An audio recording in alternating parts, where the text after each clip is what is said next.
Hello and welcome to DOS Detective. This is going to be a series where I play DOS games in emulators or remakes of DOS games that have been made to work with current technology. Today I'm going to be playing The Hitchhiker's Guide to the Galaxy, 30th Anniversary Edition, which is a text adventure, although as you can see has added graphics. It is written by Douglas Adams, the same person who wrote the original series of books and radio series, and it is a very, very good game, which I haven't played for a while. It's infamous for the Babelfish puzzle, which is a very, very difficult puzzle in the game. So let's get started. Let's try turning the light on. Well, that's quite nice. Backlit guide. So what have we got in here? Good start to the day. Pity it's going to be the worst one of your life. The light is now on. Okay. Faded carpet, old wallpaper, wash basin, dressing gown. We'll need to get that. Window with the curtains drawn. A screwdriver and toothbrush. Get gown? Nope. Get gown. Okay. So you need to get up. Then get gown,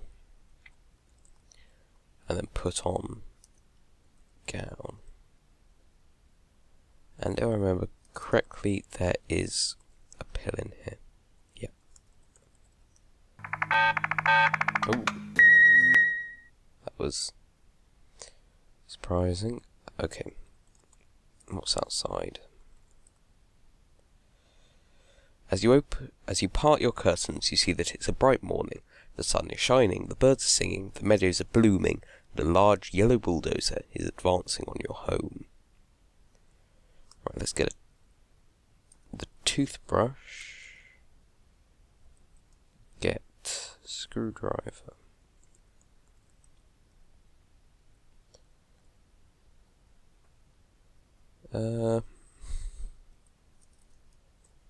There was something special about the thing, wasn't there? That thing. Oh yes, it's container, so I'll put some things in the thing. Things in the thing.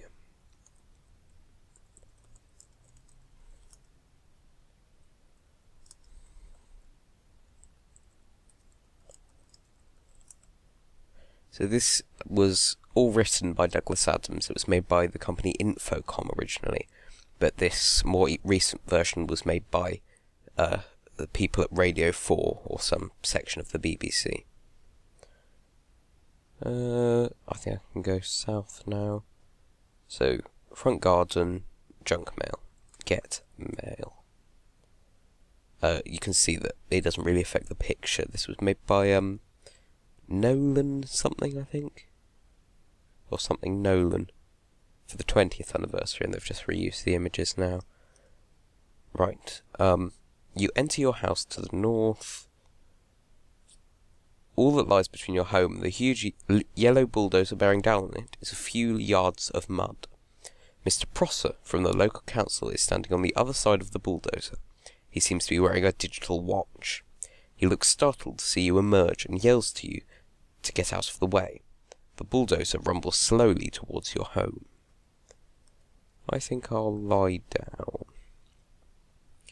Lying down in front of the bulldozer in the mud. Continue to lie down.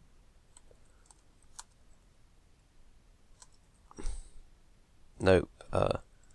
Fail to cease lying down. Keep lying. Just wait. The bulldozer thunders towards you. The ground is shaking beneath you as you lie in the mud.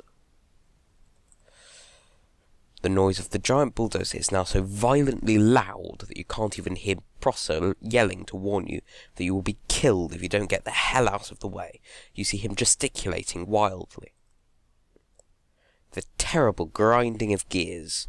The bulldozer comes to an abrupt halt just in front of you. It shakes, shudders, and emits noxious substances all over your rose bed. Prosser is incoherent with rage. Moments later, your friend, Ford Prefect, arrives. He hardly seems to notice your predicament, but keeps glancing nervously at the sky. He says, "Hello, Arthur," takes a towel from his battered leather satchel and offers it to him. Nah, thanks. No, you keep it. Ford seems oblivious to your trouble, so you ask, "Ford, what about my home?" He looks startled, then guilty. He starts to say something, and stops. He starts to say something else, and stops. Suddenly, he seems to see the bulldozer for the first time, stops starting to say things, and starts. He seems to come to a momentous decision, says he has something of earth-shattering importance to tell you, and stresses the importance of a quick drink at the Horse and Groom. Pointing towards Prosser, you explain, "But that man wants to knock my house down." Ford goes off for a quiet word with Prosser. From where you're lying, you cannot hear what's happening, although they seem deeply engrossed in conversation. Ford and Prosser stop talking and approach you. Ford says that Prosser has agreed to lie in your place so the two of you can go off to the pub. Reluctantly, Prosser steps forward and lies down in front of the bulldozer. You stand up. Okay, so I should follow Ford. And follow him again. Right. The pub is pleasant and cheerful and full of pleasant and cheerful people who don't know they've got about 12 minutes to live and are therefore having a spot of lunch. Some music is playing on an old jukebox. The exit is east. Ford Prefect is here. There is a barman serving at the bar. Behind the bar is a shelf. It is full of the sort of items you find on shelves behind bars in pubs. Ford buys a lot of beer and offers half to you. "Muscle relaxant," he says impenetrably. Hang on, is that Comic Sans on the picture? Peanuts. Ugh. 3 pints at lunchtime. Oh.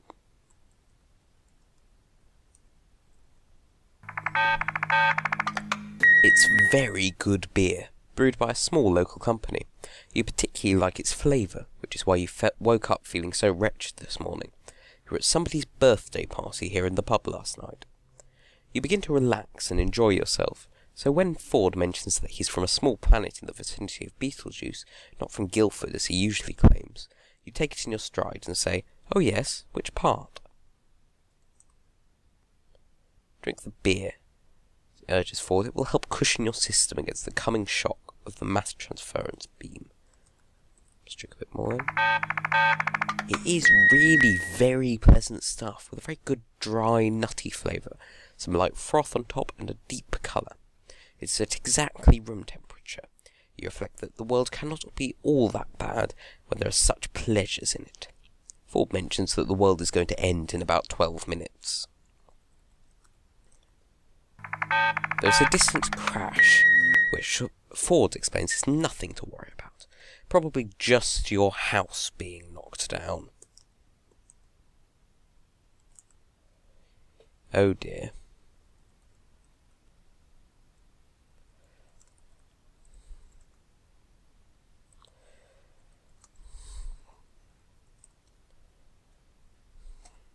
Shout more.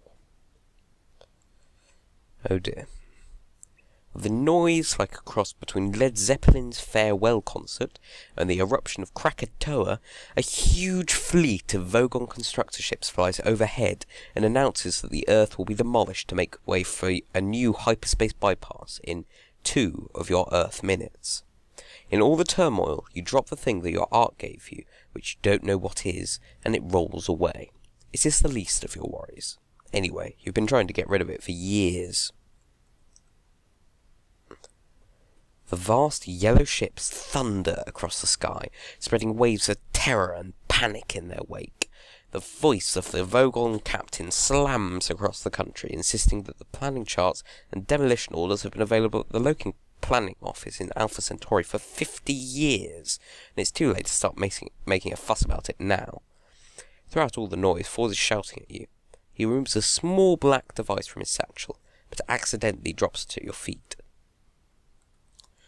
Let's get it. Fierce gales whip across the land, and thunder bangs continuously through the air in the wake of the giant ships. Ford fights to reach you, but the wind is too fierce. Further announcements from the Vogon captain make it clear that demolition will begin in just a few seconds. Okay. The electronic sub-ether signaling device is shaped like a small fist with an extended thumb. Various lights across its knuckles are currently blinking wildly, indicating a spaceship in the vicinity. It has two small buttons, a red one labelled Call Engineer and a green one labelled Hitchhiker. It bears a small label which reads, "Another fine product of the Sirius Cybernetics Corporation." Affixed to the thumb is a lifetime guarantee. Press green button. Lights swirl sickeningly around your head. The ground arches away from beneath your feet, and every atom of your being is scrambled, an experience you're probably going to have to get used to. You are in dark. It's the sense one. Hear, see, smell, feel, taste. You don't know where you are, who you are, or how you got here. Look, see, hear, taste, see, feel. 4 senses, which is missing. Hear, taste, see, feel, but you do appear to be able to smell.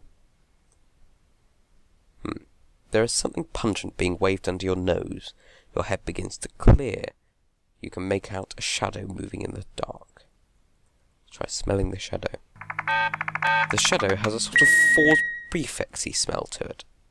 This is a squalid room filled with grubby mattresses, unwashed cups, and unidentifiable bits of smelly underwear. A door lies to port, and an airlock lies to starboard. Along one wall is a tall dispensing machine. In the corner is a glass case with a switch and a keyboard. It looks like the glass case contains an atomic vector plotter. Ford removes the bottle of San-Tragenarian mineral water which he has been waving under your nose. He tells you you are aboard a Vogon spaceship and gives you some peanuts. You feel stronger as the peanuts replace some of the protein you lost in the matter transference beam.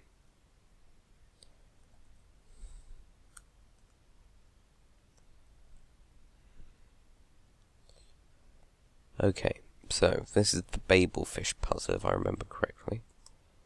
So if I press the button, press dispenser button,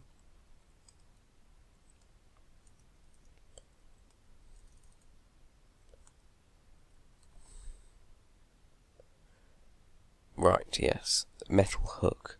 A single Babelfish shoots out of the slot. It sails across the room and through a small hole in the wall, just under a metal hook. If I remember correctly, that's what the gown's for.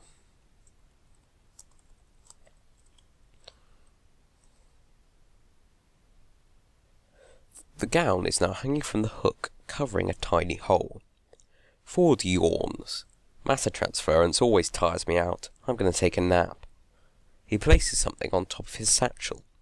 If you have any questions, here's the Hitchhiker's Guide to the Galaxy. Ford lowers his voice to a whisper. I'm not supposed to tell you this, but you'll never be able to finish the game without consulting a guide about lots of stuff. As he curls up in the corner and begins snoring, you pick up the Hitchhiker's Guide. So, what do we have? The things there. So I want the towel and the satchel. Now let's press the dispenser button again.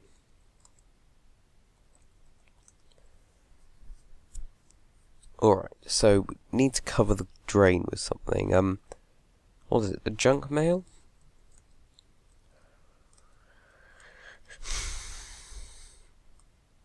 try that. Nope.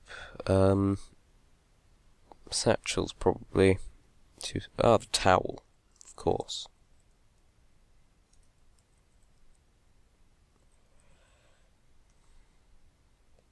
Oh, wait.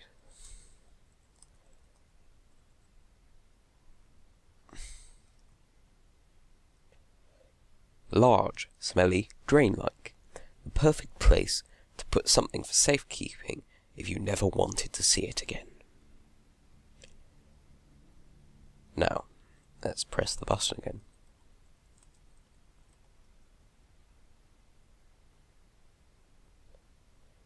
A single babelfish shoots out of the slot. It sails across the room and hits the dressing gown. The fish slides down the sleeve of the gown and falls to the floor, landing on the towel. A split second later, a tiny cleaning robot whizzes across the floor, grabs the fish, and continues its breakneck pace towards a tiny robot panel at the base of the wall. The robot zips through the panel and is gone. Okay, so I think you need to block the panel. That might work. Okay.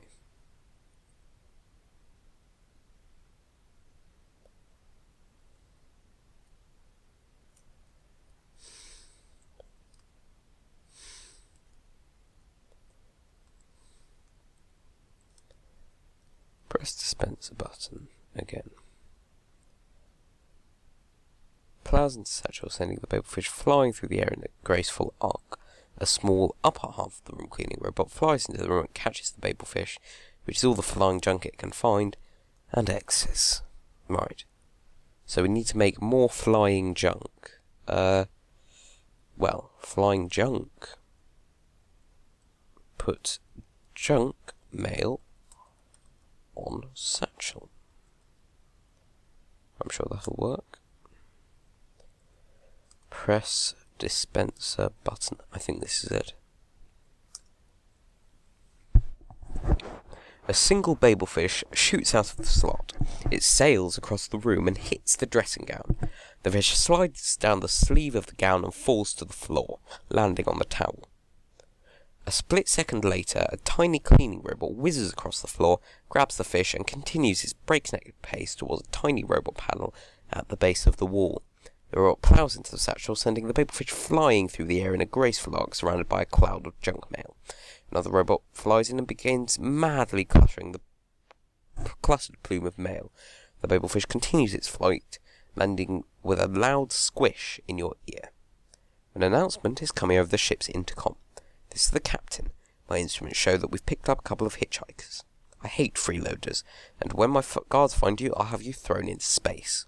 On second thought, maybe I'll read you some of my poetry first.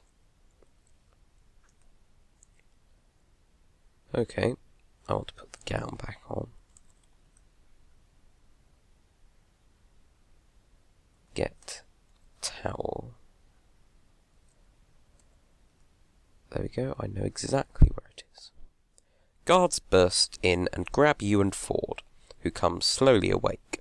They drag you down the corridors to a large cabin, where they strap you into large, menacing chairs. Captain's quarters in the Poetry Appreciation Chair. This is the captain of the Vogon Captain. You and Ford are strapped into Poetry Appreciation chairs. The captain is indescribably hideous, indescribably blubbery, and indescribably mid to dark green. He is holding samples of his favourite poetry. If he's going to read us some poetry, mutters Ford, sweating profusely, just pray he softens us up with some cudgels first. Hello, hitchhikers, begins the Vogon Captain. I've decided to read you a verse of my poetry. O friddled grudbugly, thy naturations are to me as plurdle gabble blotchets on a lurgid bee.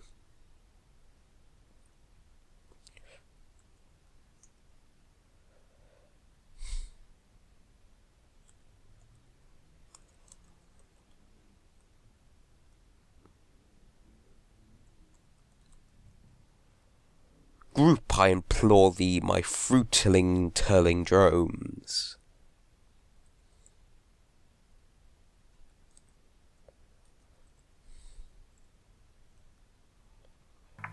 You realise that, although Vogon poetry is indeed astoundingly bad, worse things happen at sea, and in fact at school.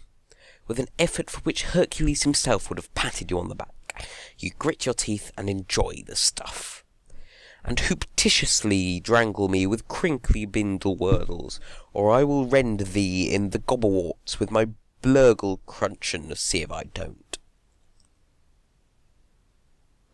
You look like you enjoyed my poem. I think, yes, I think I'll read the next verse also. Bleem, miserable ventured, bleem forever, misting lish, asunder frapped. Gashi morphosite, thou expungiest quoopsic, isk. Fripping Lycius wimbgunts, a whilst moon grovenly cormzibs. Garound, with altitude, form into formless bloit, why not then, moose?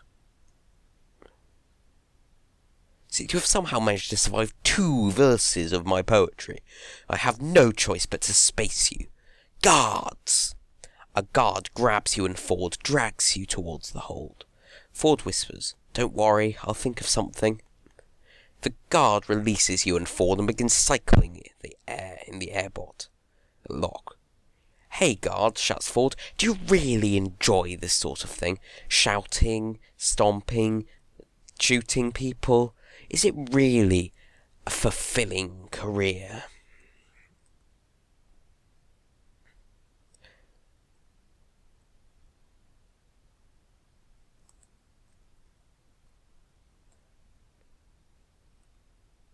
Ford continues trying to talk the guard into a sudden career change.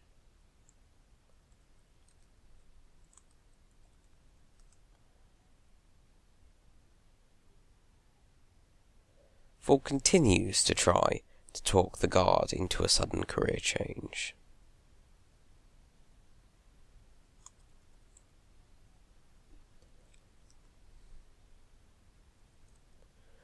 Can I get a satchel? Right. Anything else in here? No, that was it. Well, all things considered, I guess I like being a guard, especially the shouting. "Resistance is useless!" He throws you and Ford into the airlock and closes the door. Port. Starboard. Well, I suppose it's lucky the outer doors are shut. Well, let's, wait for painful and lonely death. Ah, good for you.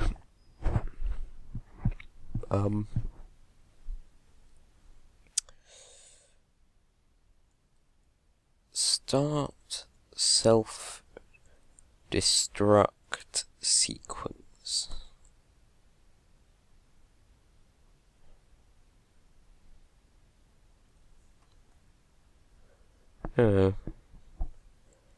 Get no tea.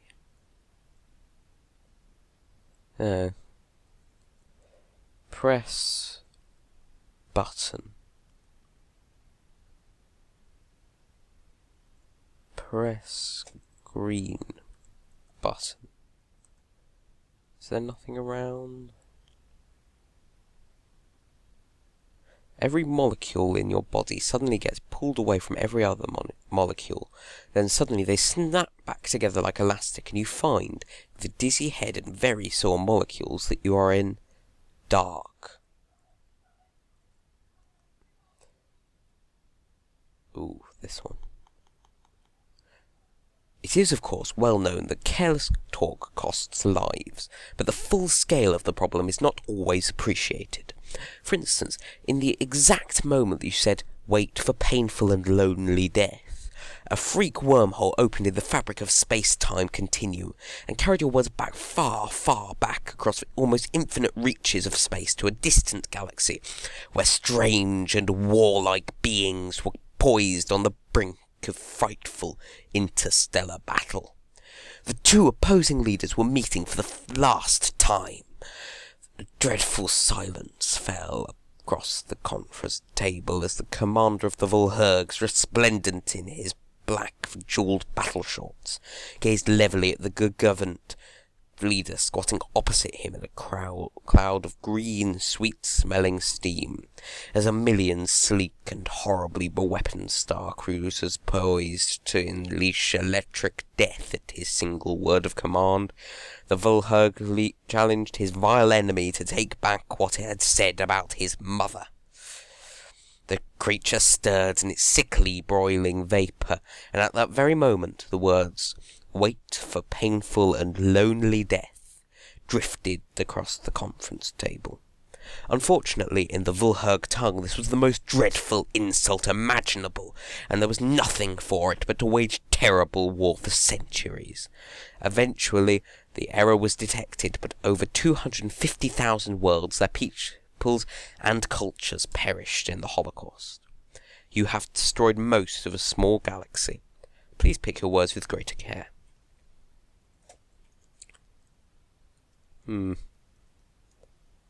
Feel extraordinary amounts of remorse.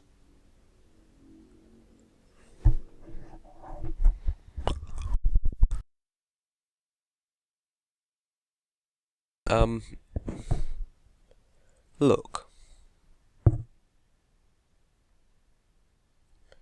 Smell.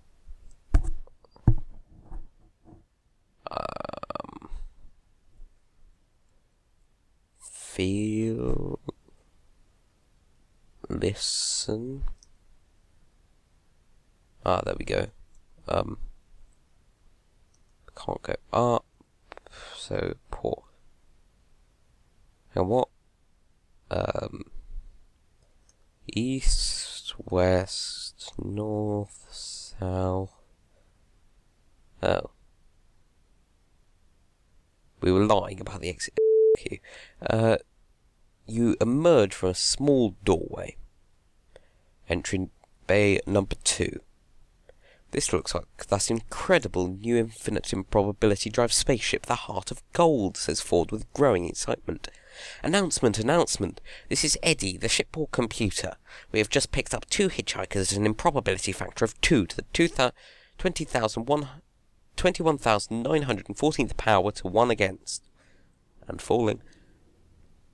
Okay, I think stop there, probably. That was the Hitchhiker's Guide to the Galaxy. A very good game. I would highly recommend it. This is the 30th anniversary edition, which is very slightly adapted from the 20th anniversary edition.